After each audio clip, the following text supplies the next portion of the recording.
AI అనేది మీరు ఉపయోగించే ఒక సాధారణ విషయానికి మాత్రమే కాదు. ఇది ప్రతిరోజు నిరంతరం మీ నుండి నేర్చుకునే ఒక వ్యవస్థ. మీరు చేసే ప్రతి క్లిక్, చూసే ప్రతి వీడియో, లైక్ చేసే ప్రతి పోస్ట్, చేసే ప్రతి సెర్చ్, మీరు ఆన్లైన్లో గడిపే ప్రతి క్షణం ఏఐకి మీ గురించి ఏదో ఒకటి నేర్పిస్తుంది.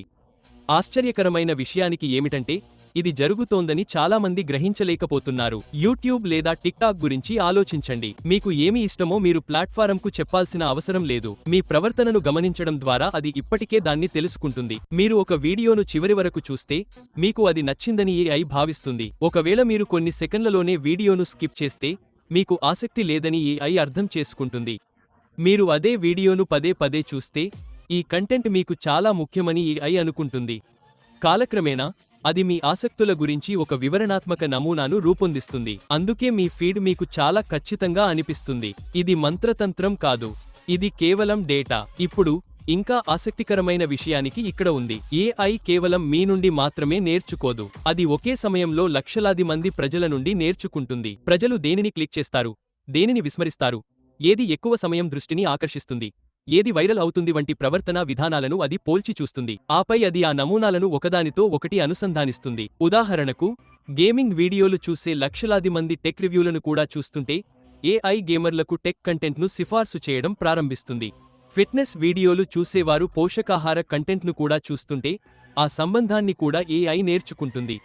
సిఫార్సు వ్యవస్థలు ఇలాగే శక్తివంతంగా తయారవుతాయి. అయితే ఇక్కడ ఒక ముఖ్యమైన నిజం ఉంది. ఏఐ మీ భావోద్వేగాలను లేదా ఆలోచనలను అర్థం చేసుకోవడానికి ప్రయత్నించడం లేదు. అది మీ ప్రవర్తనను అంచనా వేయడానికి ప్రయత్నిస్తోంది.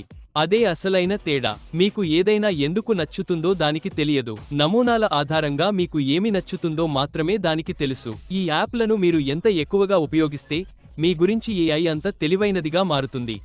అంటే కాలక్రమేణా మీ ఆన్లైన్ అనుభవం మరింత వ్యక్తిగతంగా మారుతుంది. కానీ దీనివల్ల ఒక ప్రతికూలత కూడా ఉంది. ఏఐ ఫిల్టర్ బబుల్ అనే దానిని సృష్టించగలదు. అంటే మీకు ఇప్పటికే నచ్చిన కంటెంట్ లాంటివి మాత్రమే మీకు కనిపించవచ్చు.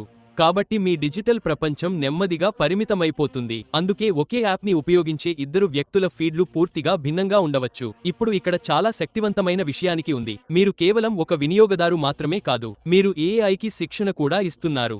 మీరు చేసే ప్రతి చర్య మీ అల్గారిథంను రూపొందిస్తోంది.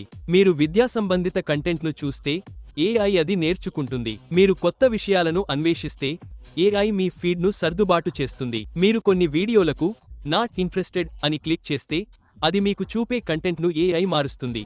అంటే మీకు నిజానికి నియంత్రణ ఉంది.